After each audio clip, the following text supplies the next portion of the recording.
The crystal chandeliers of the Sterling House cast fractured light across marble floors, polished to mirror shine. Saturday night, 7:30, and Madison Avenue's elite moved through the restaurant's entrance like a procession of wealth itself. Women in Chanel, men in bespoke Italian suits, the soft murmur of privilege floating beneath a Brahms string quartet. Then the door opened and the temperature dropped. Naomi Ashford stepped inside wearing a faded blue uniform with Rosie's Kitchen stitched above the pocket. Her shoes' sensible flats worn at the heels made no sound against the marble. No jewelry, no makeup. Her hair pulled back in a simple bun. She carried a white envelope in hands that showed the honest wear of work. The hostess stand stood 20 feet ahead. Behind it, Melissa Torrance's 28 blonde hair swept into an architectural updo black dress that cost more than most people's monthly rent. She looked up from her reservation book. Her professional smile flickered like a candle in wind.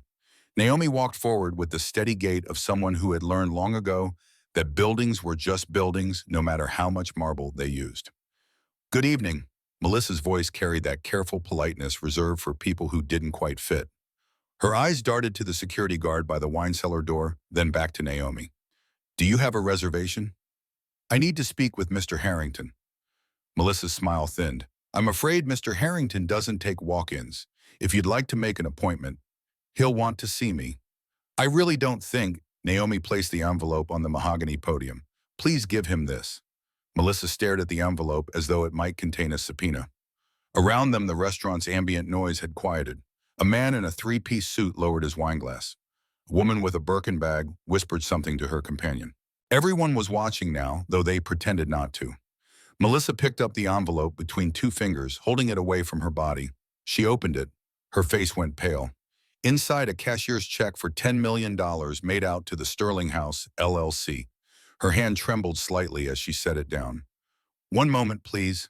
She disappeared through a door marked private, with a rapid click of heels on marble. Naomi stood perfectly still. She could feel the weight of every gaze in the room. The security guard had moved closer, his hand resting near the radio clipped to his belt. A busboy stopped mid-step tray suspended. The string quartet played on, but the music felt thin now, stretched across the sudden tension like silk pulled too tight. 90 seconds passed. The door opened and Vincent Harrington emerged. He was 52 years old, but carried himself with the ageless confidence of inherited wealth, though his had not been inherited at all. 6 feet tall, silver-gray hair swept back from a face that belonged on yacht club brochures. His suit was Tom Ford midnight blue, cut so precisely it might have been painted on. A Rolex Daytona on his left wrist. Italian leather shoes that whispered wealth with every step. He moved through his restaurant like a king, through his castle nodding to familiar faces, trailing the scent of expensive cologne. His eyes found Naomi and something flickered across his expression, not quite surprise, not quite contempt, something colder. He stopped 5 feet away, close enough to speak without raising his voice, far enough to maintain distance. "You placed this on my hostess stand." He held up the envelope, the check visible inside. "Yes." "May I ask where you obtained it?" "Inheritance, from my late husband." Vincent's eyes traveled from her worn shoes to her faded uniform. The journey took 3 seconds. In those 3 seconds, his entire assessment was complete. She could see it in the subtle tightening around his mouth, the almost imperceptible shift in his posture. "And what exactly do you want to invest in your restaurant?" Silence. Someone's fork clinked against china in the dining room. The sound echoed like a gunshot. Then Vincent smiled. It was not a kind smile. "I see." He glanced at Melissa, who stood frozen behind her podium. "This is unexpected, and I'm afraid I'll have to disappoint you. The Sterling House isn't seeking investors at this time." "I believe you are." "You believe incorrectly." His voice remained pleasant, but the temperature behind it had dropped to Arctic. "My restaurant operates at full capacity. We've maintained 2 Michelin stars for 7 consecutive years. Our clientele expects a certain standard, a certain consistency." He paused, letting the words hang in the air. "I don't think this establishment would be suitable for someone in your situation." The words landed like stones dropped into still water. Ripples of shocked whispers spread through the nearby tables. A woman gasped softly. The security guard took a step forward. Naomi's expression remained neutral. "My situation, perhaps there are establishments downtown that would better suit your needs. More accessible venues." She looked at him, really looked at him. Into his eyes past the expensive suit and practiced smile down to the fear that lived there like a parasite. I understand. Her voice was quiet, measured. But you should know something about the source of this money. Vincent's jaw tightened almost imperceptibly. I'm not interested in... My late husband was Marcus Ashford. The name hit Vincent like a physical blow. His composure cracked for just a moment, a flash of recognition, of recalculation. Marcus Ashford, the Marcus Ashford, investment banker, philanthropist, the man who had quietly funded half the restaurants in Manhattan, the man whose name opened doors from Wall Street to the Upper East Side. Vincent's eyes narrowed. You're claiming to be Marcus Ashford's widow. I'm not claiming anything. I am his widow. He studied her face, searching for the lie, but there was no lie. Just a woman in a worn uniform holding a check for $10 million, speaking the name of one of New York's most legendary financiers. Mrs. Ashford. The words came slowly, carefully. If you truly are who you say you are, then you understand how these matters are handled. We don't conduct business at the hostess stand. Then where do we conduct it? Vincent glanced around. The restaurant had gone quiet. Every eye was on them now. He couldn't throw her out. Not if she was really Marcus Ashford's widow. Not with everyone watching. We have a charity gala next Saturday, $10,000 per plate. If you'd like to discuss potential business arrangements, that would be the appropriate venue. It was a test. He knew it. She knew it. $10,000 a fortune for a waitress. If she showed up, she was legitimate. If she didn't, she was exactly what he suspected, someone pretending to be something she wasn't. Naomi met his gaze. I'll be there. Excellent. Vincent's smile returned cold and sharp. I look forward to it. He handed the envelope back to her. Not gently. He let it drop the last few inches, so she had to catch it. A small gesture, but deliberate. A reminder of who held power here. Melissa will see you out. He turned and walked back through the private door without another word. The security guard moved closer. Ma'am, this way, please. Naomi walked toward the exit. Behind her, the restaurant slowly resumed its rhythm. Conversations restarted. Silverware clinked. The string quartet played on, but she could feel every eye tracking her movement, every whispered speculation following her out. At the door, the security guard's hand found the small of her back, not guiding, pushing. The door opened. The summer night air rushed in thick with humidity and exhaust fumes. And then she was outside, standing on Madison Avenue, the envelope clutched in her hands. The door closed behind her with the soft, expensive sound of perfect engineering. Naomi looked down at the check. $10 million, representing everything Marcus had left her, everything she had condensed into a single piece of paper. She folded it carefully and slipped it into her pocket. Then she walked north toward the subway, her worn shoes making soft sounds against the pavement, disappearing into the anonymous crowd of a Saturday night in Manhattan. But her face as she walked there was no defeat there, no humiliation, just the calm, steady expression of someone who had gotten exactly what they came for. January 2024, 6 months before the incident at the Sterling House. Rosie's Kitchen occupied a corner lot in Brooklyn, squeezed between a laundromat and a bodega. The kind of place where the coffee was always hot, the plates were always full, and nobody asked questions about your past. Red vinyl booths, formica tables, a jukebox in the corner that still played Motown if you fed it quarters. 5:30 in the morning, and Naomi Ashford was already behind the counter tying her apron, breathing in the smell of bacon grease and fresh coffee that had soaked into the walls over 30 years. Dorothy Mae Sullivan stood at the grill, 65 years old, hair steel gray, and pulled back tight hands that had flipped a million eggs and knew their business.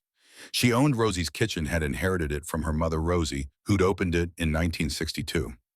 Coffee's ready, Dorothy said without turning around. Naomi poured herself a cup. Black, no sugar. She'd learned to take it that way 5 years ago when she'd decided to leave everything else behind. The bell above the door chimed. Their first customer, old Raymond, 73, Korean War veteran, came in every morning at 5:45 for eggs over easy and wheat toast. Had done so for 16 years. Naomi knew his order before he sat down. Morning, Raymond? Morning, Naomi. She poured his coffee, took his order. To Dorothy, returned with his newspaper, the post-sports section first. This was the rhythm of her life now. Simple, honest, invisible. But today was different. Today she had somewhere to be after her shift ended.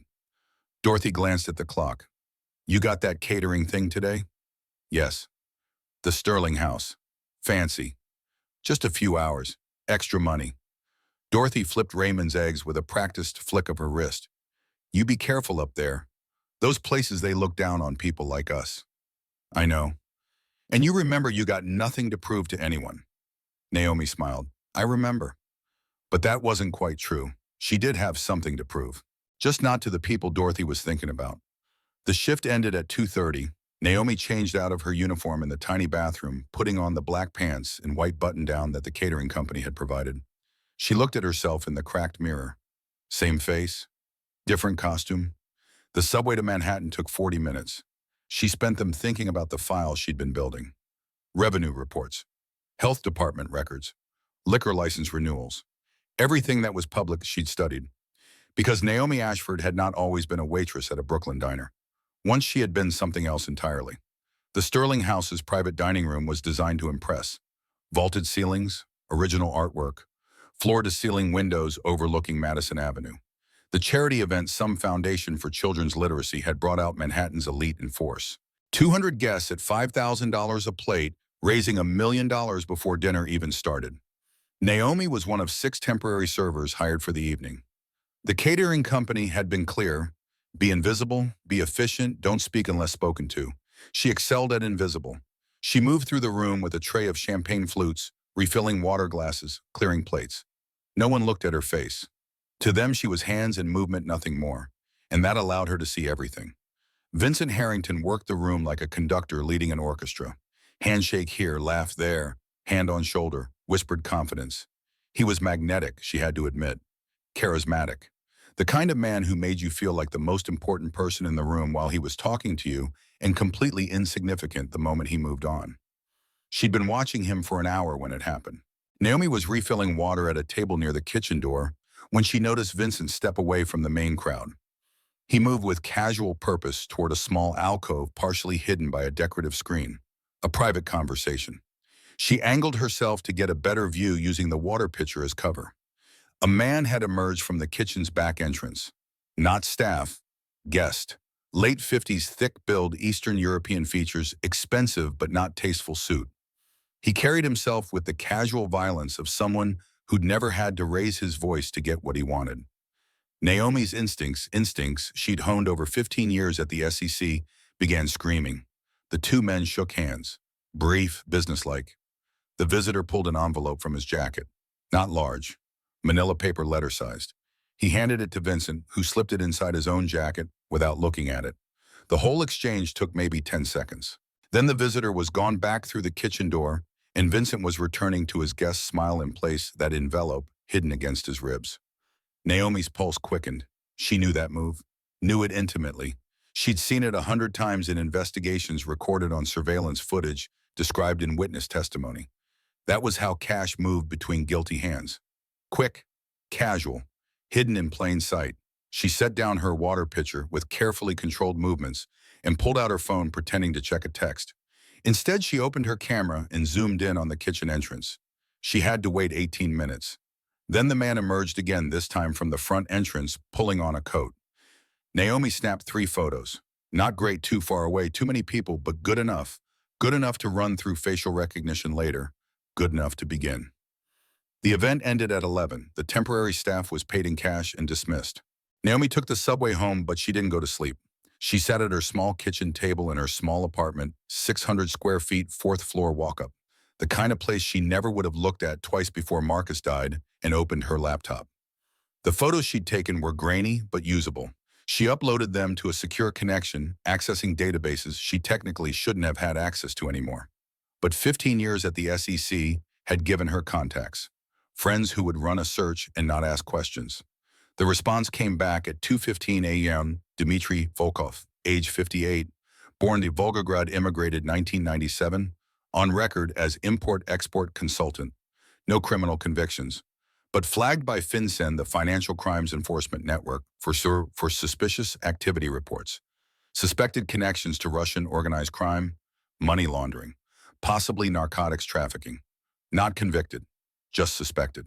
The kind of man who operated in the gray spaces between legal and illegal, where proof was hard to come by and witnesses had a habit of disappearing. And Vincent Harrington had just taken an envelope from him in a back alcove at a charity event. Naomi sat back in her chair and stared at the screen. This was it. This was what Marcus had meant. 5 years ago on his deathbed, her husband had made her promise something that seemed insane at the time. Live as a regular person, he'd said. Not as Naomi Ashford, SEC Senior Financial Fraud Examiner. Just Naomi. Just a person. 5 years. Then you'll understand the world. She'd thought he was delirious from the morphine. But Marcus Ashford had never been more lucid in his life. Because Marcus had known something about himself. Something he'd never forgiven himself for. And he'd wanted to make sure his wife never made the same mistake. Naomi closed her laptop and walked to the window. Outside, Brooklyn slept. Somewhere out there in a mansion in the Hamptons or a penthouse on Fifth Avenue, Vincent Harrington was probably sleeping too. Probably dreaming about his 2 Michelin stars and his society friends and his beautiful, successful life. He had no idea what was coming. But Naomi did. She'd just found her purpose for the next 6 months. 5 years earlier, June 2019. The hospital room smelled like antiseptic and dying flowers. Medical equipment beeped in rhythm with what was left of Marcus Ashford's life. The cancer had taken everything, his weight, his strength, the commanding presence he'd carried for 50 years. What remained was a hollow man in a white bed held together by morphine and willpower. But his mind was clear. That was the cruel gift of pancreatic cancer. It destroyed your body while leaving your mind sharp enough to understand exactly what was being destroyed. Naomi sat beside him holding his hand. They'd been married for 22 years. 2 decades of partnership, of love, of building a life that looked perfect from the outside. And it had been perfect in many ways. Until you looked closer, until you examined what they'd built and asked uncomfortable questions about the foundation. I need to tell you something. Marcus's voice was barely a whisper. Something I've never told anyone. You don't have to. I do. Before I don't get the chance, she squeezed his hand. I'm listening. 1998, I was 33, junior partner at the firm, hungry, ambitious, thought I knew everything. He paused, gathering strength. A client came to me, restaurant owner, very successful, wanted to expand, asked for financing advice. Marcus's eyes closed. Naomi waited. I noticed something wrong in his books.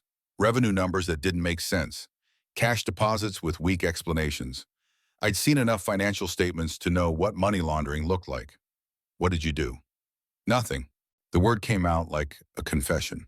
I told myself it wasn't my business, that I wasn't a cop, that my job was to advise him on investments, not question where his money came from. So I didn't say anything. I took my fee, I helped him expand, and I moved on to the next client. Naomi felt something cold settle in her stomach. 15 months later, the FBI raided his restaurant. Turned out he'd been laundering money for a drug cartel. Hundreds of millions over 5 years. That expansion I'd helped him plan, it let him move even more. And the drugs that money paid for. Marcus opened his eyes. They were wet. 15 people died that I know of. Overdoses traced directly back to that cartel. Teenagers mostly. One was 17, honor student, full scholarship to Cornell, tried cocaine at a party. It was laced with fentanyl, dead before the ambulance arrived. Marcus. But I couldn't stop counting. I kept tracking news stories, DEA reports, court documents. The cartel's operation killed hundreds more over the years. I spent 26 years documenting it. 94 confirmed deaths directly linked to drugs that moved through that restaurant. 94 families destroyed because I was too ambitious and too cowardly to make a phone call. Tears were running down his face now. Naomi felt her own eyes burning. I could have stopped it. If I'd said something in 1998, if I'd called the FBI, or if I'd been brave instead of ambitious, 94 people would still be alive. That 17-year-old girl, she'd be 43 now. She'd have a family, a career, a life. You didn't kill anyone. I didn't save anyone. Same result. Silence filled the room except for the steady beep of the heart monitor. That's why I'm asking you to do this. Marcus gripped her hand with what little strength he had left. 5 years, Naomi. Live as a regular person, not as someone with power and money and connections. Just regular. So you understand what the world is really like for people who don't have what we had. I don't understand why. Because you've never been invisible. You've never been overlooked or underestimated or dismissed. You're brilliant and accomplished, and people respect you. But that respect, it came from your credentials, your position, your last name. Take those away and see how the world treats you. He coughed, a wet, terrible sound.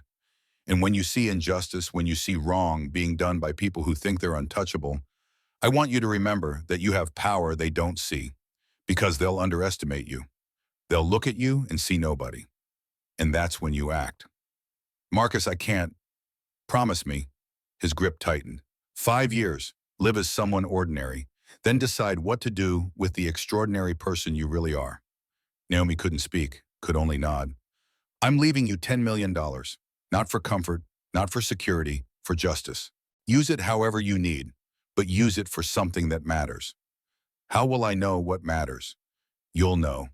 He smiled, a shadow of the smile she'd fallen in love with. You'll see someone doing wrong and thinking they'll get away with it, and you'll remember this conversation. And you'll know. He reached for the bedside table with trembling hands, pulled out a sealed envelope.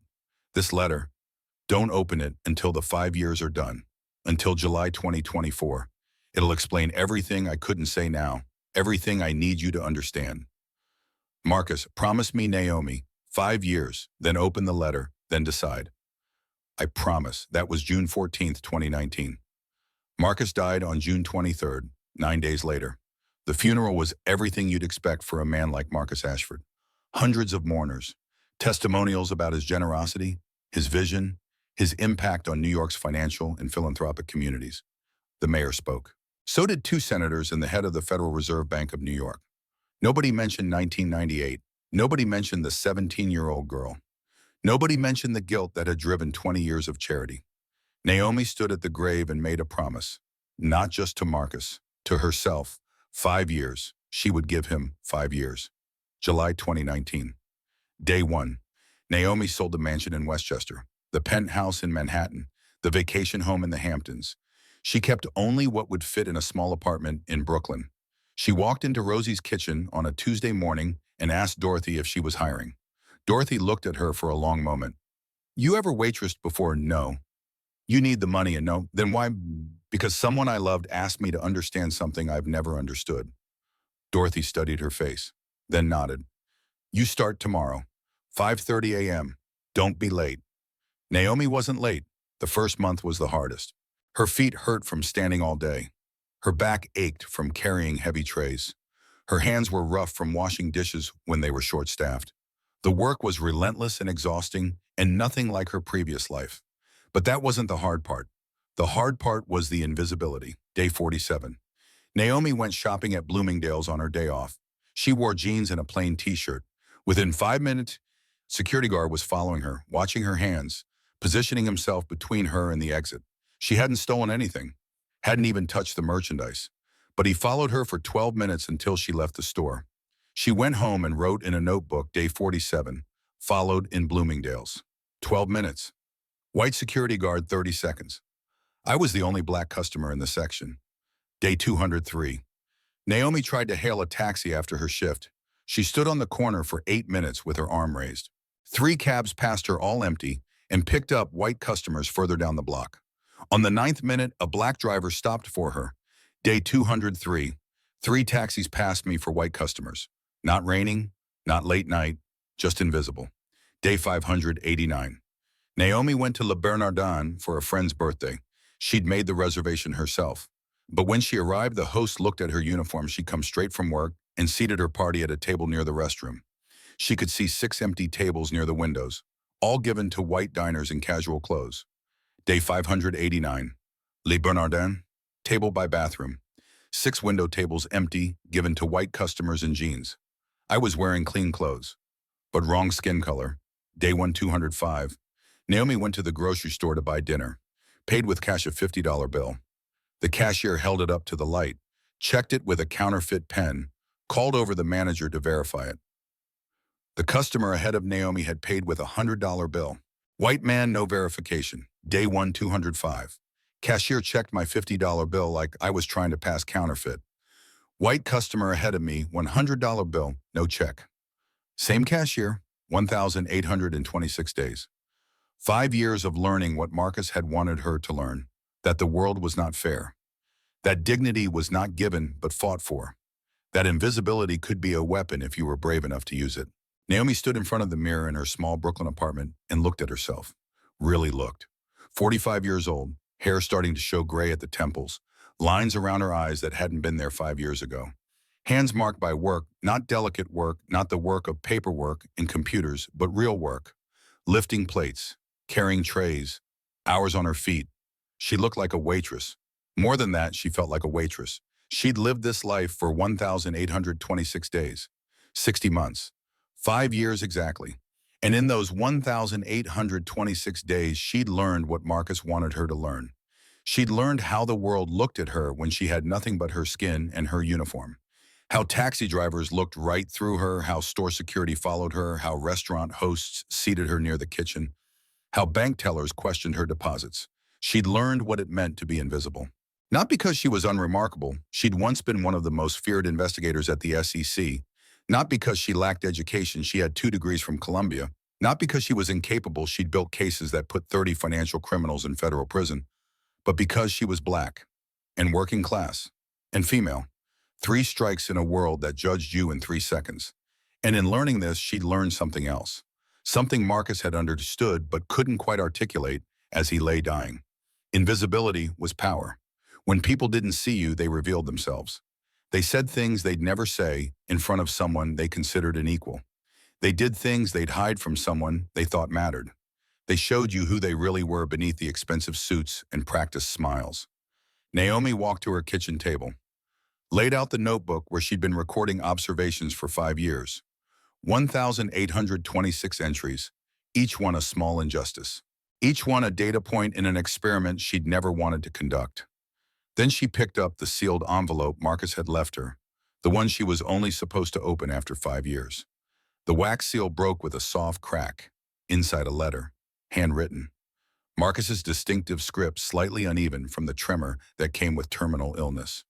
My dearest Naomi, if you're reading this, 5 years have passed. You kept your promise. I knew you would. I don't know what you learned in those 5 years. Everyone's education is different. But I hope you learned what I needed you to learn, that the world is not fair. That privilege is invisible to those who have it. That dignity isn't granted by society, it's claimed by individuals who refuse to accept less. I hope you learned to see the invisible people, the ones society overlooks, the ones whose lives are shaped by the casual cruelty of those with power. And I hope you learned that you can be invisible too. That you can move through spaces where nobody thinks you belong. That you can see things people hide from those they consider important. Because Naomi, my brilliant, fierce, uncompromising wife, I need you to use what you learned. Somewhere in New York right now, someone is doing wrong. Someone with power and money and connections is hurting people and believing they'll get away with it. Maybe it's financial fraud. Maybe it's corruption. Maybe it's something worse. Find them. You have $10 million. Use it. Not for comfort, we had enough of that. Use it for justice. Use it to be the person I couldn't be in 1998. Use it to stop someone before they create more victims. I can't tell you who or what or how, but I know you'll figure it out. You always did. 15 people died because I said nothing in 1998, but the cartel I enabled killed 94 more over the years. 94 families destroyed. I knew and did nothing. Don't be me. All my love. Marcus. Naomi read the letter 3 times. 94 people. Marcus had spent 26 years counting, tracking every overdose death linked to that cartel. Every life destroyed by drugs that money laundering made possible. 94 people who would still be alive if he'd made one phone call in 1998. She set the letter down and looked at the file she'd been building over the past 6 months. The file on Vincent Harrington and the Sterling House. Dmitry Volkov's visits, revenue discrepancies, fake invoices, everything she'd accumulated with patience and careful invisible work. How many people had died because of the money Vincent laundered? How many families had been destroyed by drugs funded through fake seafood invoices and cash drops in restaurant backrooms? She didn't know, but she was going to make sure it stopped. Tonight, she would walk into the Sterling House with a check for $10 million. Tomorrow, she would begin the work of ending Vincent Harrington's criminal empire.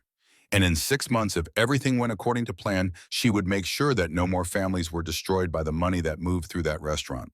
Marcus had failed 94 people. Naomi was going to make sure she didn't fail anyone. The day was July 13th, 2024, day 1826, the last day of Naomi Ashford's promise to Marcus. Tomorrow would be day one of something else entirely. She picked up the envelope with the $10 million check, looked at herself in the mirror one last time. Same face, same body, but something different in her eyes. For 5 years, she'd been invisible. Tonight, she was going to make Vincent Harrington very, very visible. She hoped she survived long enough to see it through. Saturday, July 20th, 2024. 7 days after Vincent Harrington had dismissed Naomi from his restaurant. 7 days she'd spent preparing for this moment. The dress fit differently than it had 5 years ago. Tighter in some places, looser in others. 5 years of waitressing had changed her body, more muscle in her legs and arms, less softness in her waist. But it still worked. Still said what it needed to say. I belong here. Naomi stood in front of the mirror in her apartment, applying makeup for the first time in months. Foundation, eyeliner, lipstick in a shade called Confidence. Her hands remembered the motions even though her life had forgotten the need. The jewelry was borrowed. Dorothy's sister owned a vintage shop in Park Slope and had loaned Naomi a pearl necklace and matching earrings without asking questions. Real pearls, the kind that caught light and whispered old money. Her phone buzzed. Text from Nathaniel Cross, team is ready. You sure about this? She typed back. Too late to back out now. That's not what I asked. I'm sure. 3 dots appeared, then disappeared. Then be careful. Call the moment you have something. Naomi slipped the phone into her clutch alongside the envelope. The envelope that contained a cashier's check for $10 million. Everything Marcus had left her, everything she was about to use as bait. She took one last look in the mirror. The woman looking back was someone she barely recognized. Not the SEC investigator she'd been 6 years ago. Not the waitress she'd been yesterday. Someone in between. Someone who could move between worlds. Someone invisible enough to be dangerous. The subway to Manhattan felt longer than usual, each stop a heartbeat closer to the point of no return. Naomi sat with perfect posture, her dress covered by a long coat, looking like any other woman heading to dinner in the city. Nobody looked at her twice. She emerged at 59th Street and walked 4 blocks north to Madison Avenue. The Sterling House rose before her like a temple to wealth, its facade lit by subtle architectural lighting, the doorman in white gloves standing sentry. 8 o'clock. The gala had started at 7:30. Fashionably late was the appropriate timing.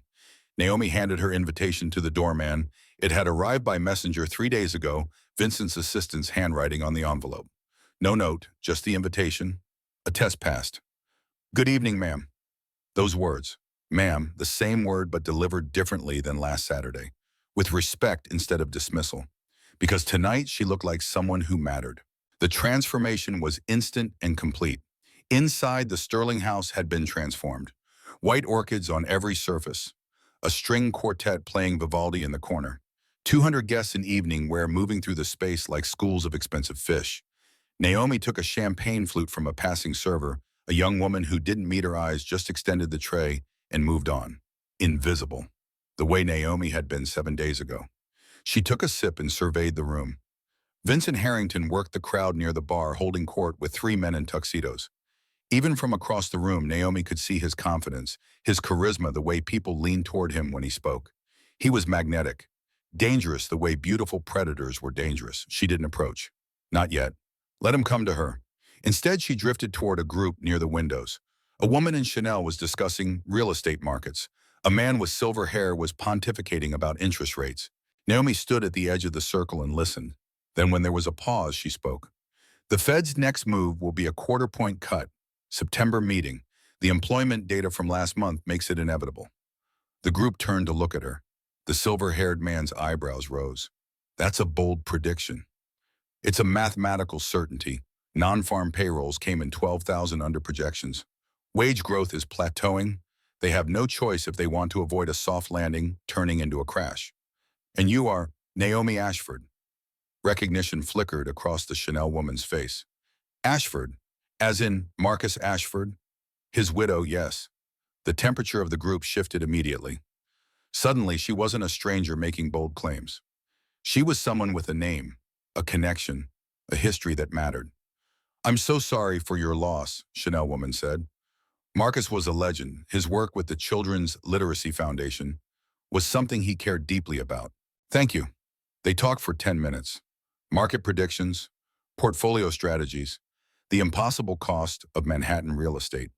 Naomi demonstrated fluency in the language of money, the casual expertise that came from years of analyzing financial systems. She could see heads turning, people noticing, words spreading through the crowd in whispers. Marcus Ashford's widow is here. And then inevitably Vincent Harrington materialized at her elbow. Mrs. Ashford. His smile was different than it had been the last Saturday. Warmer, more genuine, or at least a better imitation of genuine. You came. I said I would. Yes, but... He gestured to her dress, her jewelry, the champagne flute in her hand. I admit I had doubts. I owe you an apology for last week. I was unnecessarily harsh. You were exactly as harsh as you intended to be. The smile didn't falter, but something flickered behind his eyes, a recalculation. Perhaps, but I hope you'll forgive me. Running a restaurant like this, you develop certain reflexes, certain ways of protecting yourself from people who aren't serious. And you thought I wasn't serious. I thought you might be someone pretending to be something you're not. It happens more often than you'd think. He paused, letting the words settle. But I did my research. Marcus Ashford, investment banker, philanthropist, one of the most respected men in New York finance. And you're his widow. I should have recognized that immediately. I was wearing a waitress uniform. Yes, about that. I work at a diner in Brooklyn, have for 5 years, since Marcus died. Vincent's smile faltered for real this time.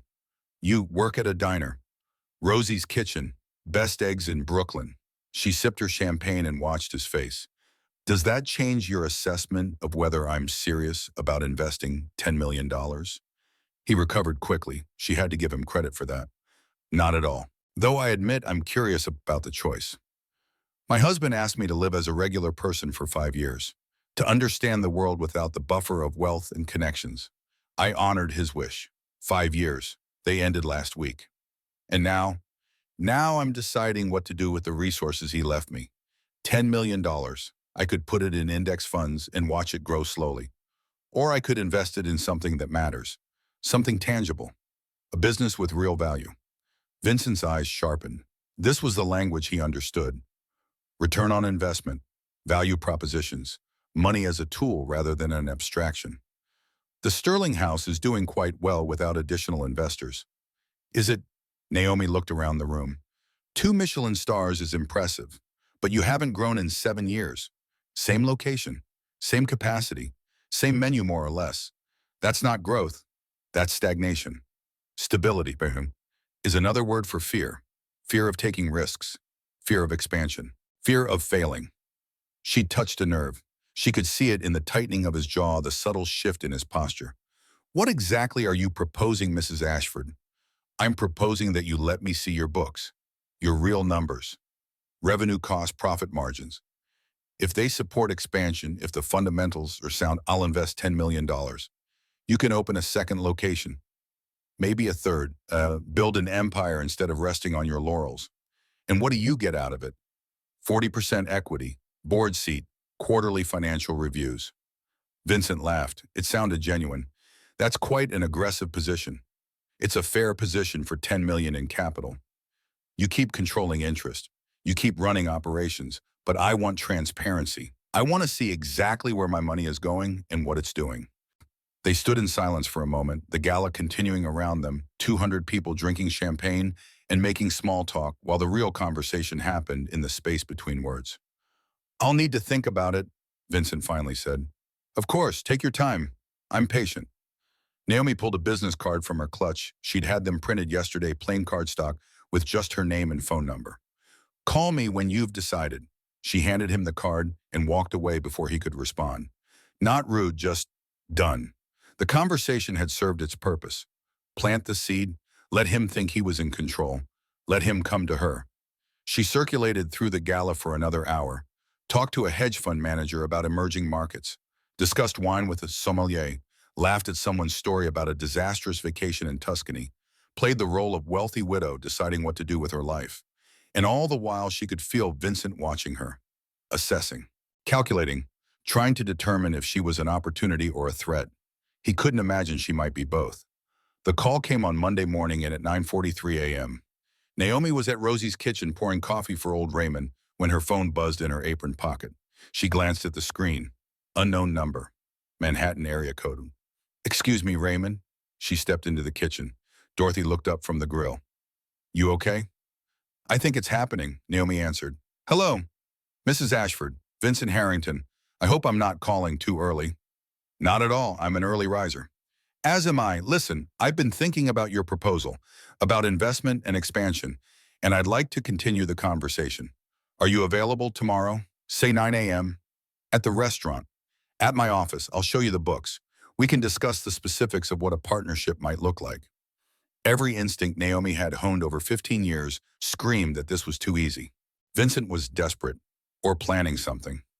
Tomorrow works. I'll see you at 9. Excellent. I look forward to it. He hung up. Naomi stood in the kitchen for a moment, phone still pressed to her ear, breathing carefully through the adrenaline. Dorothy was watching her. That was him, wasn't it? The restaurant owner. Yes. You're really doing this? Yes. Naomi, Dorothy set down her spatula. I don't know what you're doing, not really, but I know it's dangerous. I can see it in your eyes. You got that look Marcus used to get when he was about to do something crazy. It's not crazy, it's necessary. Sometimes those are the same thing. Naomi pulled off her apron. I need tomorrow off, possibly the rest of the week. Take what you need, you know that. But Naomi, Dorothy's voice was soft. Come back safe, your family. I will. But as Naomi walked out of the kitchen, she wondered if that was a promise she could keep. That night, she called Nathaniel. He bit. Meeting tomorrow at 9, his office. He's going to show me the books. That's faster than I expected. He's either very confident or very desperate. Probably both. The charity gala netted them $2 million. That's a lot of legitimate money flowing through the business right now. If he's laundering for Dmitry Volkov, he needs to move that dirty money fast before anyone starts asking questions. My 10 million, that's the perfect vehicle. Or he's planning to rob you. Also possible. That's why you're going to be listening.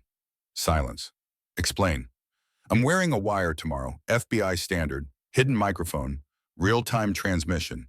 If something goes wrong, if he threatens me or tries something stupid, you'll know immediately. Naomi, if you're wearing a wire and he discovers it, he won't. Men like Vincent don't pat down wealthy widows.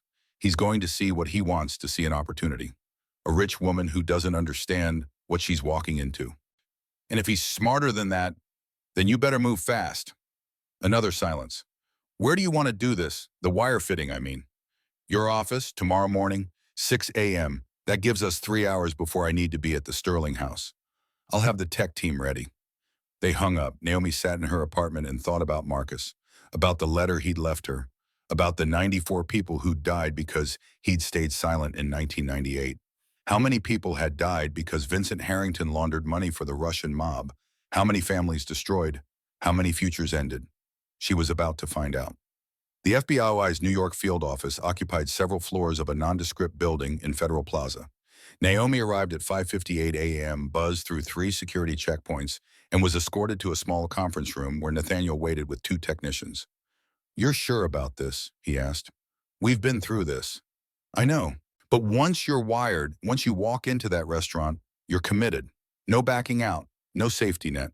I understand.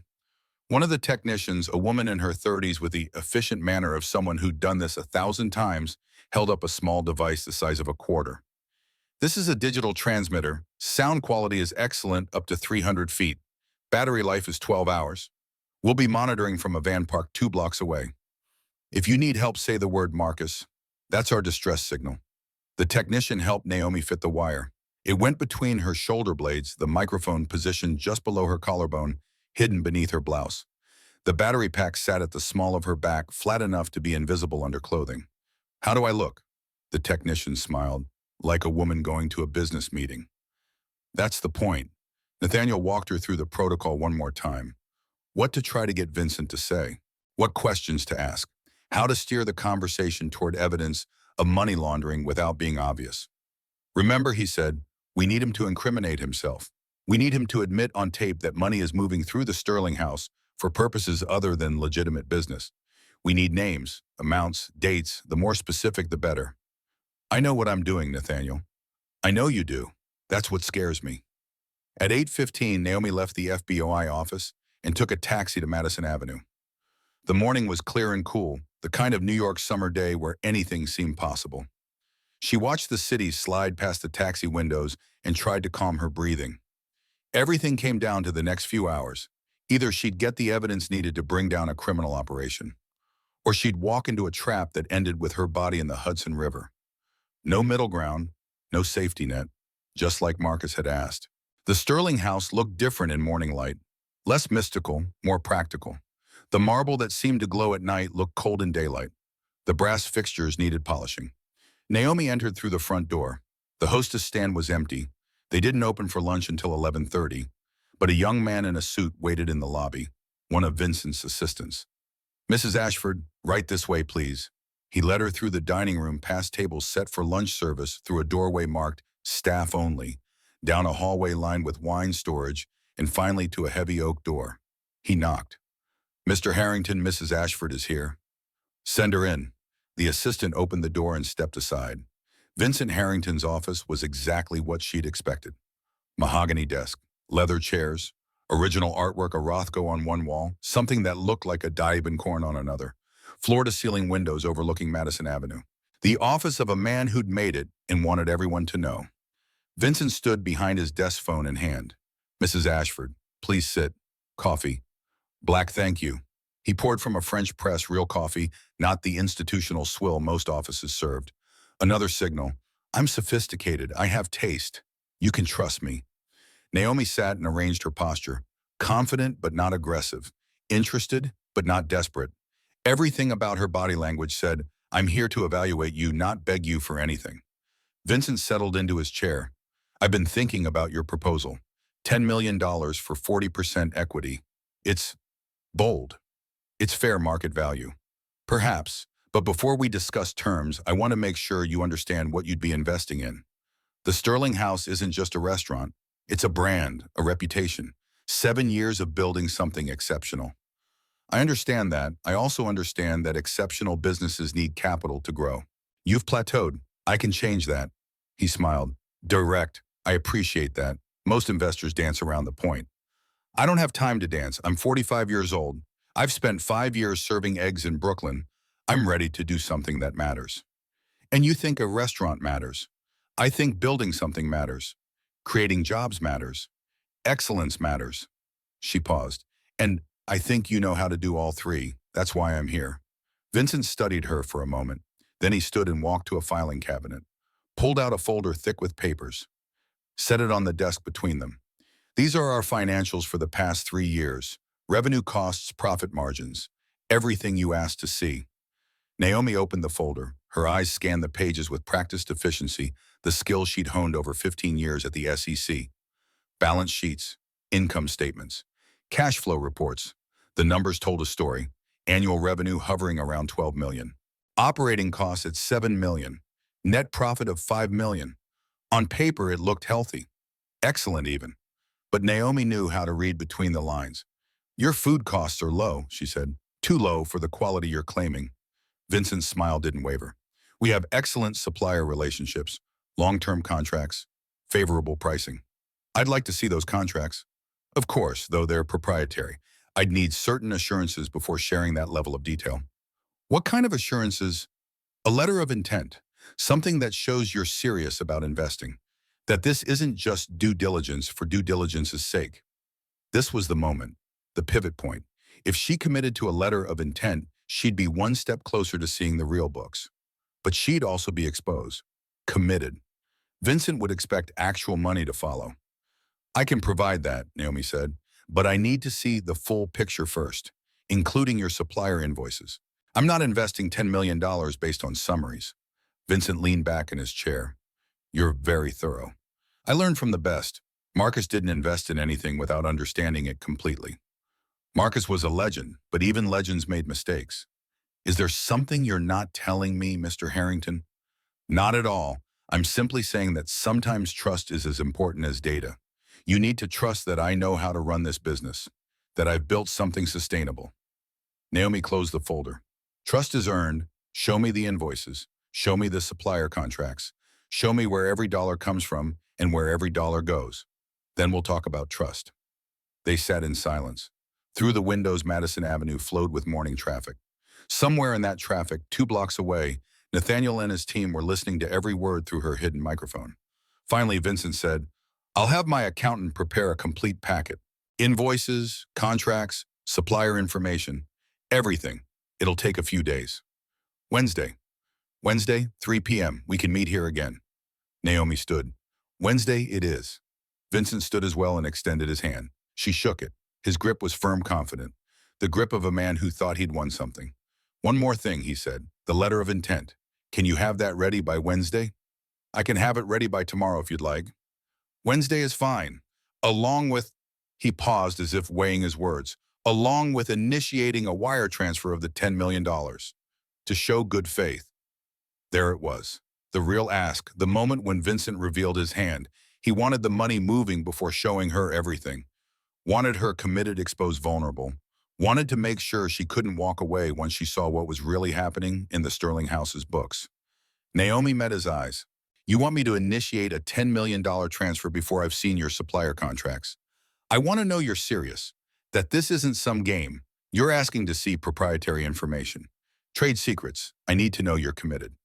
And if the books don't support your valuation, if I see something I don't like, then you walk away. I'll return the money, minus a reasonable fee for the due diligence work, of course." Of course, there was always a fee, always a way to skim a little extra. Naomi let the silence stretch. Let Vincent think she was considering. Let him believe he'd backed her into a corner. Then she said, "Wednesday, 3 p.m. I'll bring the letter of intent and have the wire transfer ready to initiate. But Mr. Harrington, the money doesn't actually move until I've reviewed everything. And I mean everything. I'll set up the transfer to require my final authorization after I see your books. That's non-negotiable." Vincent's smile tightened slightly. "That's acceptable, as long as everything is in place to execute immediately once you're satisfied." "It will be." But Naomi could see it in his eyes, the calculation, the certainty that once that money started moving, he'd find a way to complete the transfer before she could stop it. He had no idea she was building his prison one conversation at a time. The surveillance van was parked on 67th Street, disguised as a plumber's vehicle. Naomi climbed in through the back doors and found Nathaniel with 3 other agents, all wearing headphones, monitoring equipment covering one wall. "Did you get it?" she asked. Nathaniel pulled off his headphones. "Every word. He's careful, doesn't explicitly mention laundering. But his behavior is suspicious enough, demanding $10 million before showing you real books. That's not standard business practice. It's not evidence either. Not yet. But Wednesday, if he shows you those supplier invoices, if they're fake, if you can get him to admit on tape what they're really for, that's when we move." Agent Sarah Mitchell, mid-30s, sharp eyes, spoke up. "We've been running the financials you saw this morning, the ones he showed you. They're clean, too clean. Someone spent a lot of time making sure these numbers would pass surface-level scrutiny. But we cross-referenced with the invoices you photographed last month. The ones from the dumpster, they don't match. The amounts are similar, but the vendors are different. Like someone created 2 sets of books, one for auditors, one for actual operations." Naomi nodded. This was exactly what she'd suspected. "Wednesday, he'll show me the real ones, the ones that connect to shell companies and offshore accounts. He has to. If I'm investing $10 million, he needs to explain where that money is going." "And if he doesn't," Nathaniel asked, "then I push. I tell him I can't invest without full transparency. I make him choose between losing $10 million or showing me evidence of money laundering. You're betting he chooses the money. Men like Vincent always choose the money." Naomi spent Tuesday preparing. She had her lawyer, a man named David Rodriguez, who'd handled Marcus's estate draft, a letter of intent. Professional, detailed, everything a serious investor would provide. She also had David set up the wire transfer. $10 million from the Ashford Family Trust to the Sterling House, LLC. All the paperwork ready. The transfer configured to require her biometric authorization as a final step, fingerprint and facial recognition. All she had to do was complete that final authorization and the money would move. Her phone rang at 6 p.m. Unknown number. "Hello, Mrs. Ashford. This is Isaiah Graves." It took her a moment to place the name. Then she remembered. The head chef at the Sterling House. The man who'd worked there 20 years. "Mr. Graves, I wasn't expecting to hear from you. I heard you're meeting with Vincent on Wednesday. Word travels in a kitchen. How did you get my number?" "I have my ways. Mrs. Ashford, please be careful. Vincent knows something's wrong. He's been acting strange. Paranoid. Yesterday, he spent 2 hours going through files in his office. Shredding things. Naomi's blood ran cold. What kind of things? I don't know, but he's scared. And when Vincent gets scared, he gets dangerous. I can handle it. Can you? Vincent has friends? Dangerous friends. The kind of people who make problems disappear. If he thinks you're a threat, then he'll make a mistake. And that's what I need. Isaiah was quiet for a moment. You're not just an investor, are you? No. What are you, Bao? Someone who's tired of watching bad men get away with bad things. Be careful, Mrs. Ashford. Men like Vincent don't go down easy. They take people with them. After he hung up, Naomi sat in her apartment for a long time thinking. Vincent was scared. That made him unpredictable, dangerous. But it also meant he was close to making a mistake. She called Nathaniel. We need to adjust the plan. Vincent's panicking. He might do something stupid on Wednesday. What are you thinking? I'm thinking we need protection on everyone I care about. Dorothy at the diner, my lawyer, anyone Vincent might use as leverage. Already done. I put surveillance on Dorothy 3 days ago. Your lawyer has a protective detail he doesn't know about. We've been 3 steps ahead since you walked into that gala. Naomi felt something relax in her chest. Thank you. Don't thank me yet. Wednesday is when it gets real. Are you ready? I've been ready for 6 months. No, I mean really ready. Ready for whatever happens in that office. Ready to face Dmitry Volkov if he shows up. I'm ready, Nathaniel, for all of it. Naomi sat in her apartment, dressed in a business suit, the wire once again hidden beneath her blouse. Nathaniel had fitted it himself this time in her kitchen, both of them silent and focused. You don't have to do this, he said. We can find another way. There is no other way. You said it yourself, you need concrete evidence. This is how we get it. If something goes wrong, say Marcus. I know. You've told me 100 times. Nathaniel stepped back and looked at her. You look like you're going to war. I am going to war. It's just a different kind of battlefield. She arrived at the Sterling House at 2:58 p.m. The restaurant was between services, lunch done, dinner not yet started. The dining room was empty except for 2 servers doing prep work. But something felt wrong. Extra staff. Security maybe? Or just employees positioned in unusual places. A man in a suit standing near the kitchen, another by the wine cellar. Too alert, too focused. Vincent was scared. Isaiah had been right. The office door opened. Vincent stood behind his desk, but he wasn't alone. A man sat in one of the leather chairs, thick-build, Eastern European features, expensive but tasteless suit. Dmitry Volkov. Naomi's pulse hammered, but her face remained calm. Mr. Harrington, I didn't realize we'd have company. Mrs. Ashford, this is Dmitry Volkov, a business associate. I thought it prudent for him to be here given the size of the investment we're discussing. She stepped into the office. The door closed behind her. She was trapped. Not trapped, exactly where she needed to be. Mr. Volkov. She extended her hand. He shook it. His grip was like iron. Mrs. Ashford, Vincent tells me you're offering $10 million. That's correct. That's a lot of money for a restaurant. It's a fair price for 40% equity in a business with growth and potential. Dmitry smiled. It wasn't friendly. And you've brought the money. She pulled out her phone, opened her banking app, showed them the transfer screen. Everything ready, waiting only for her final biometric authorization. Everything's prepared. I just need to see the full financial picture first. Supplier contracts, invoice history, everything Mr. Harrington promised to show me. Vincent moved to his filing cabinet, pulled out another folder, thicker than the first. He set it on the desk. This is everything. 3 years of supplier invoices, contracts, payment histories. Once you've reviewed it, we can proceed with the transfer. Naomi opened the folder, and there it was. Everything she'd been looking for. Invoices from Oceanside Imports, LLC, Nordic Seafood, Ltd., Prime Provisions, Inc., the same shell companies she'd found in the trash. $48,000 for king crab that was never delivered. $62,000 for lobster that didn't exist. $35,000 for caviar that no one had ordered. Page after page of fake transactions. Money flowing out of the Sterling House to companies that existed only on paper. $52 million over 10 years. These suppliers, Naomi said carefully, I'd like to contact them, verify the quality of their products before I invest. That won't be necessary, Vincent said. His voice had changed. Harder now, less friendly. It's standard due diligence. Mrs. Ashford. Dimitri stood. He was taller than she'd realize, broader. I think we should be honest with each other. I'm being honest. Are you? He walked around the desk, slowly, like a predator circling prey.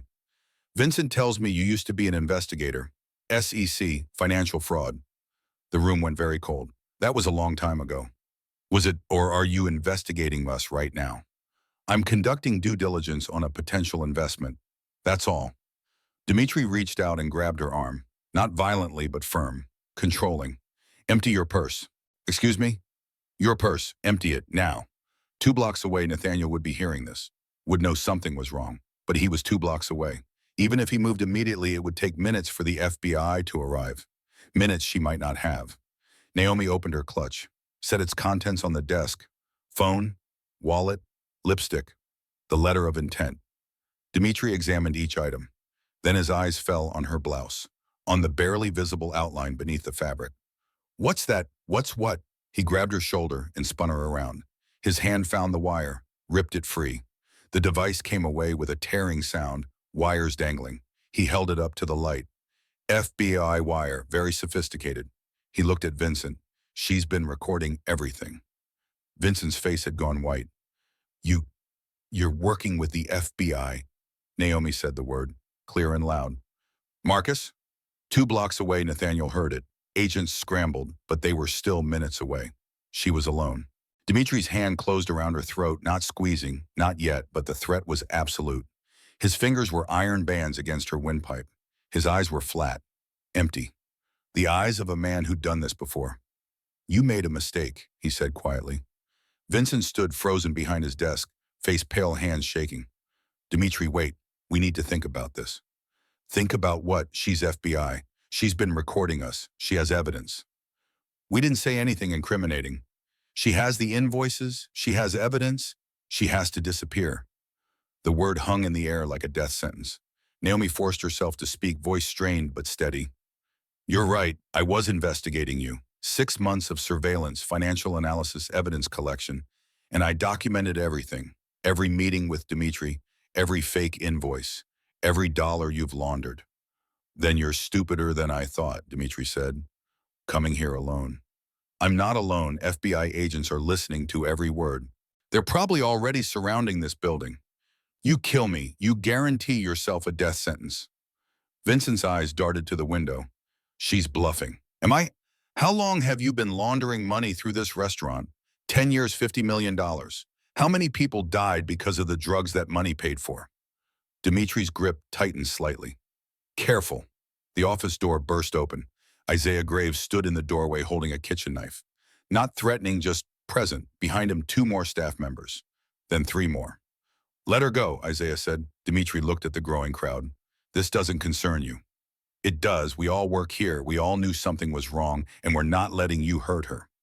More staff appeared. Young servers, kitchen workers, the hostess Melissa, a bartender, a busboy, 10 people, 15, 20, all crammed into the hallway, all watching, all witnessing. And that was the thing about witnesses. They made violence complicated. Dimitri released Naomi's throat, stepped back, calculated new odds. You're all making a mistake, he said. No, Isaiah said quietly. We made the mistake 20 years ago when we stayed silent. Not anymore. The sound of sirens rose from the street, faint at first, then louder.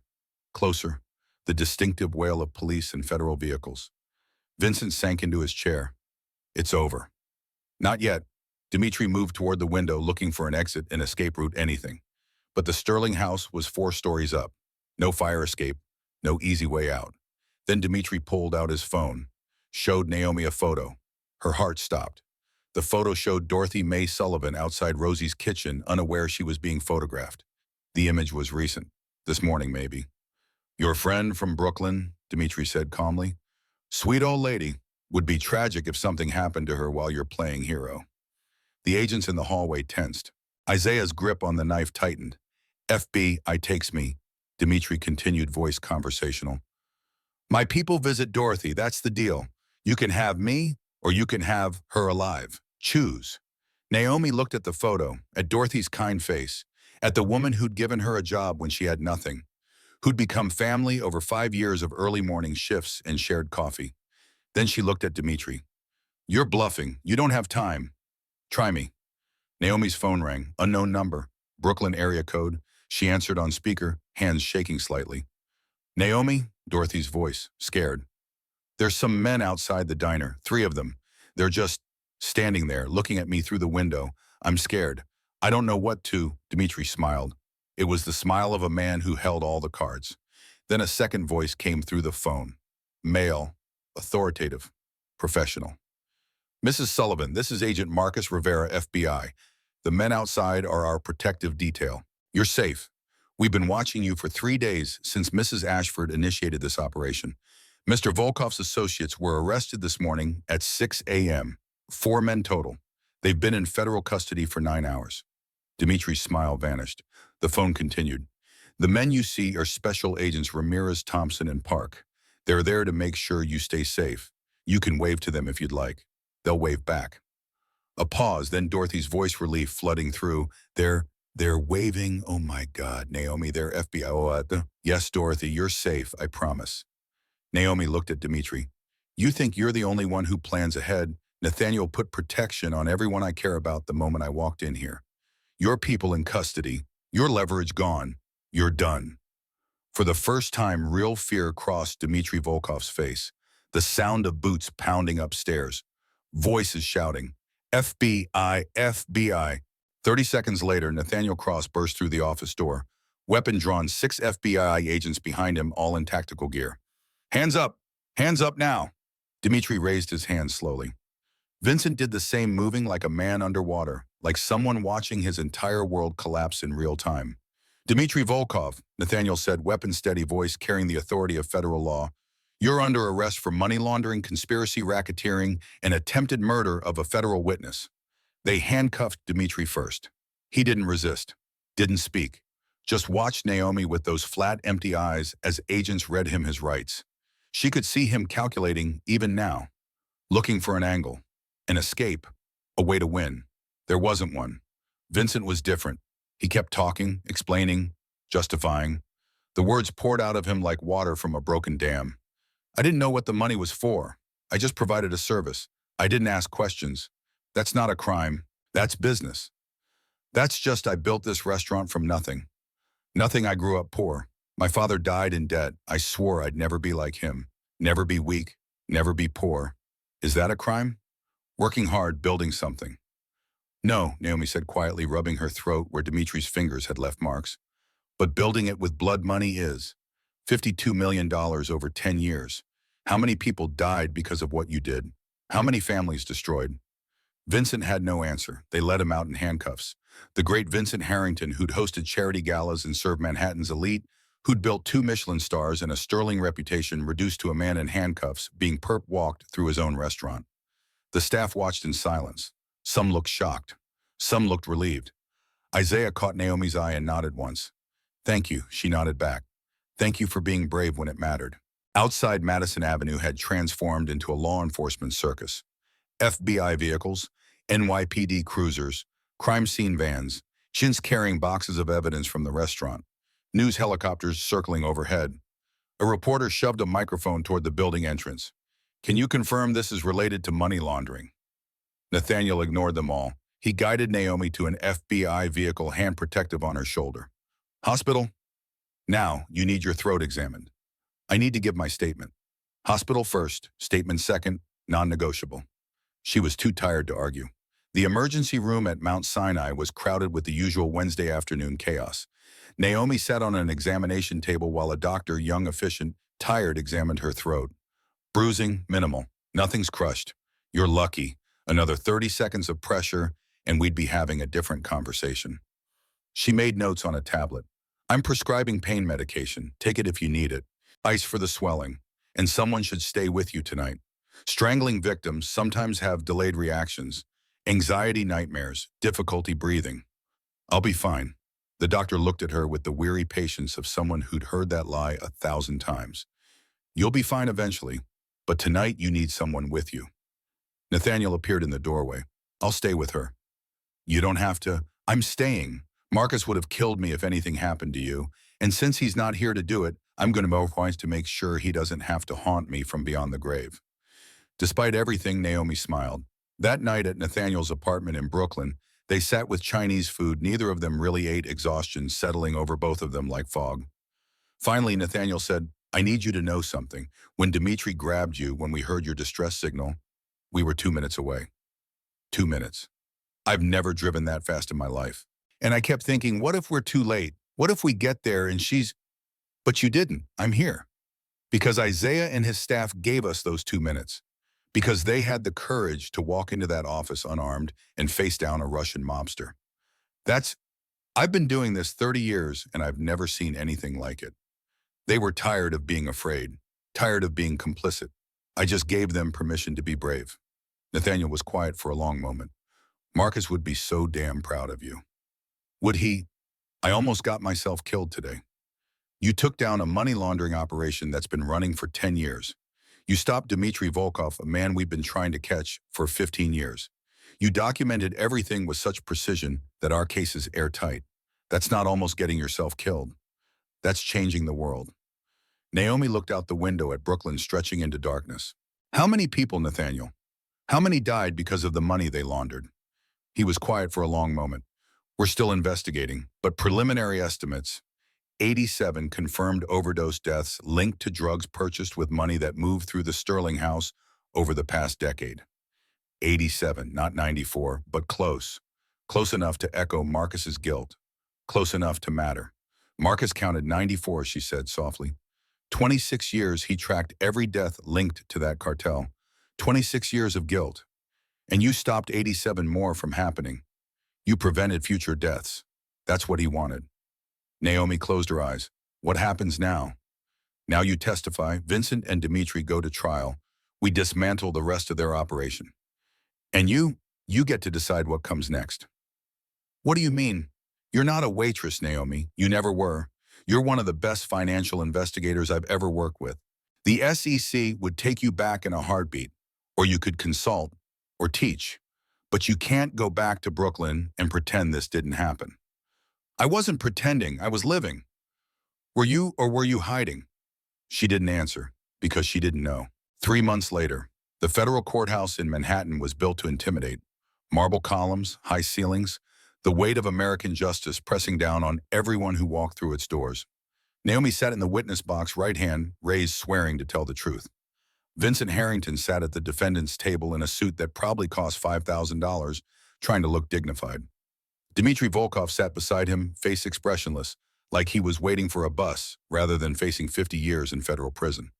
The prosecutor, Amanda Chen, 43, reputation for precision, approached the stand. Mrs. Ashford, can you please tell the court how you first became aware of the Sterling house? Naomi spoke clearly, calmly.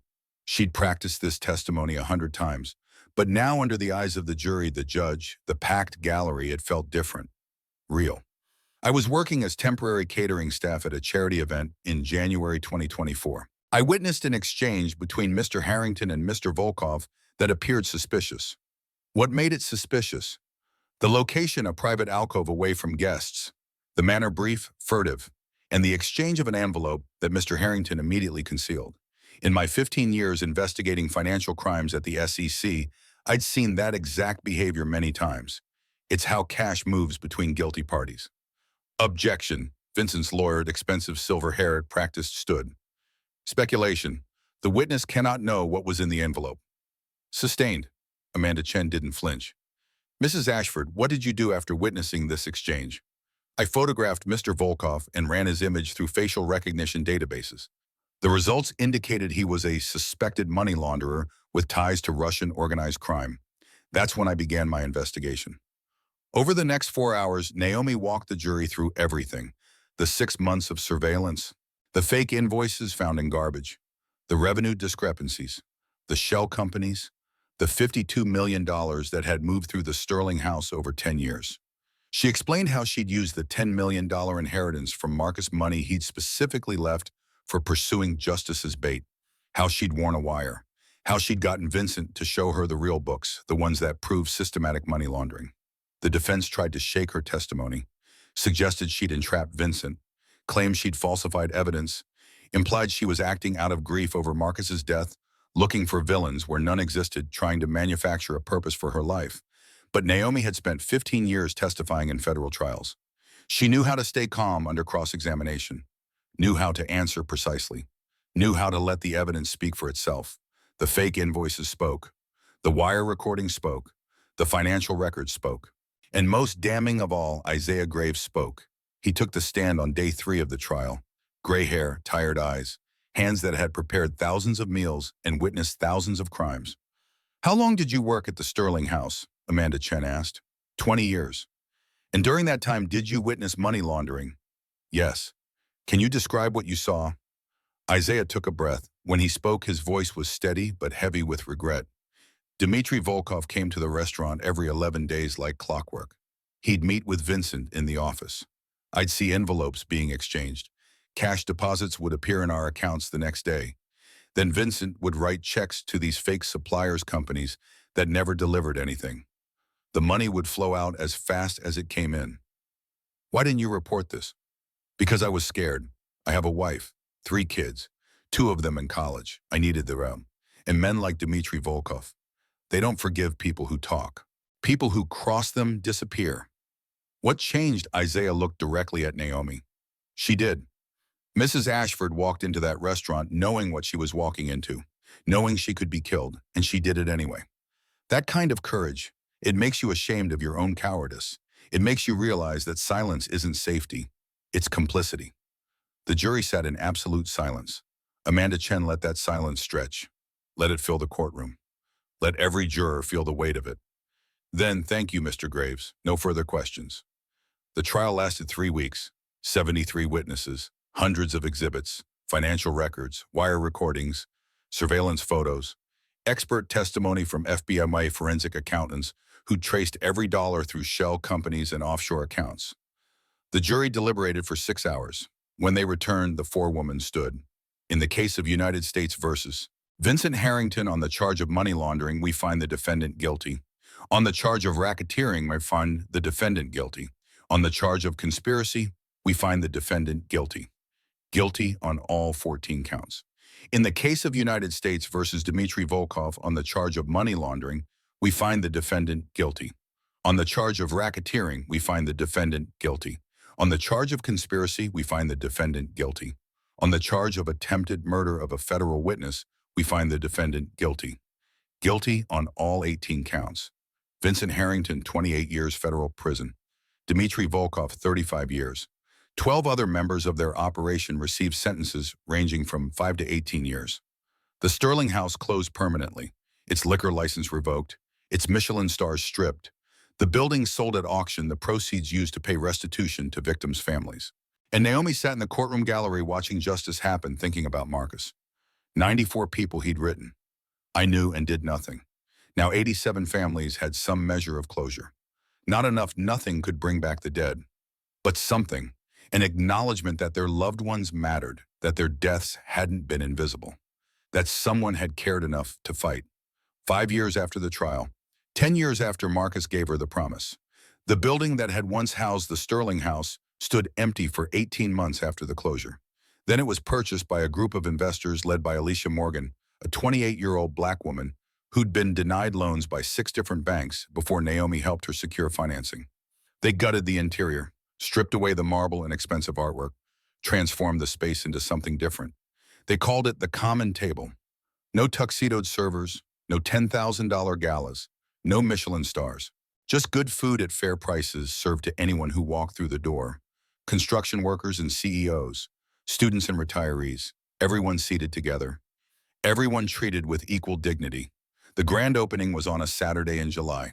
Naomi stood outside looking up at the building where she'd almost died, where she'd taken down a criminal empire, where everything had changed. Alicia found her on the sidewalk. "You coming in? You're the guest of honor." "I wasn't sure I was invited." "Are you kidding? Without you, none of this exists. I'd still be getting rejected by banks who looked at my business plan for 30 seconds and decided a young black woman couldn't possibly run a successful restaurant." They walked inside together. The dining room was full, every table occupied, laughter and conversation filling the space that had once held whispered deals and criminal transactions. Isaiah Graves worked in the kitchen, head chef again, but this time for a restaurant built on honest money, serving honest food. Several of Vincent's former staff had found work here. Daniel, the young busboy who'd witnessed everything. Melissa, the hostess who'd looked down on Naomi that first night. All of them getting second chances in a place that believed in second chances. Alicia led Naomi to a table by the window. The best table in the house. This is yours, reserved, anytime you want it, for the rest of your life. You don't have to. I know, I'm doing it anyway. They sat, ordered food, talked about business and dreams in the future. Around them, the common table hummed with life. Naomi's phone buzzed. Text from Nathaniel. Just heard about the opening. Marcus would be proud. She typed back, I hope so, but she knew he would be, because she'd kept her promise. She'd lived 5 years as an invisible person. She'd learned what the world was really like. And then she'd use that knowledge to change things. Not everything, not even close, but something. 87 people had died because Vincent Harrington laundered money for drug cartels. But because Naomi had found courage, Marcus couldn't, because she'd walked into danger when safety would have been easier, because she'd refused to let injustice hide in plain sight. Those deaths had been the last ones. The operation was shut down. The drugs stopped flowing. The money stopped moving. She couldn't bring back the dead, but she'd saved the living.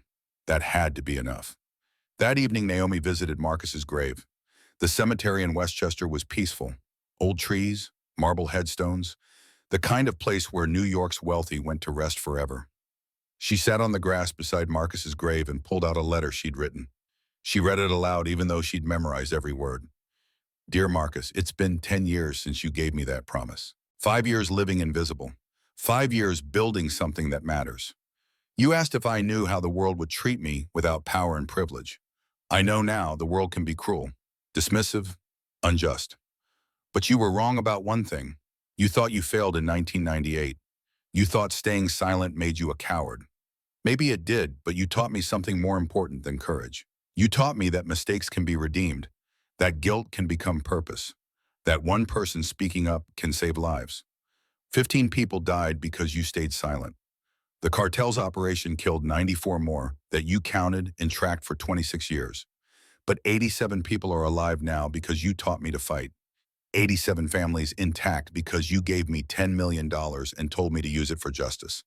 That's not failure, Marcus. That's legacy. The Ashford Initiative has funded 73 small businesses now, 300 jobs created, $2 million in loans to people who deserved a chance but couldn't get one because of their skin color or zip code or last name. Is it enough? No. There's always more injustice, always more work. But I'm fighting every day, just like you asked. And Marcus, I'm not invisible anymore. But I remember what it was like, every slight, every dismissal, every moment I was overlooked. And I use it every time someone tries to diminish another person I remember. I remember what it means to be invisible. And I make sure they see us anyway. That's your legacy. You taught me that being invisible is a choice, that we can demand to be seen if we're brave enough. Thank you for that gift. All my love, Naomi. She folded the letter and placed it on the grave. The wind picked it up briefly, then settled it against the headstone like Marcus was holding it. Naomi stood, brushed grass from her pants, started walking toward her car. Carved into Marcus's headstone beneath his name and dates was the inscription she'd chosen. He taught me to see the invisible and to speak for the voiceless.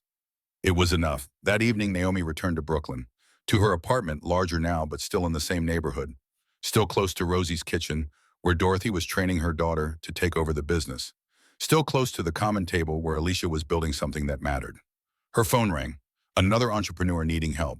Another person told they weren't good enough, smart enough, wealthy enough to deserve a chance. Naomi answered. Tell me your story, she said. And she listened, really listened. The way people had listened to her when she was invisible. The way Marcus had listened to her in his final days. Because that was the real lesson. The one that took her 10 years to understand. Justice wasn't about punishing the guilty. It was about seeing the invisible. It was about treating every person, rich or poor, powerful or powerless, with the dignity they deserved simply because they were human. Vincent Harrington had looked at her in a waitress uniform and seen nobody. That blindness had destroyed him. But Naomi looked at every person who walked through her door and saw somebody. Saw potential, saw worth, saw a life that mattered. That was the difference between them. That was everything. Outside her window, Brooklyn sparkled in the summer twilight. Millions of lives unfolding in millions of apartments. People working, loving, struggling, surviving. Some of them invisible to the world around them, but not to Naomi Ashford. She saw them all, and tomorrow she'd keep fighting to make sure the world saw them too. Because dignity wasn't something you earned, it was something you claimed, and it was something you extended to every single person you met, regardless of their uniform or bank account or place in the world. That was justice. That was legacy. That was enough.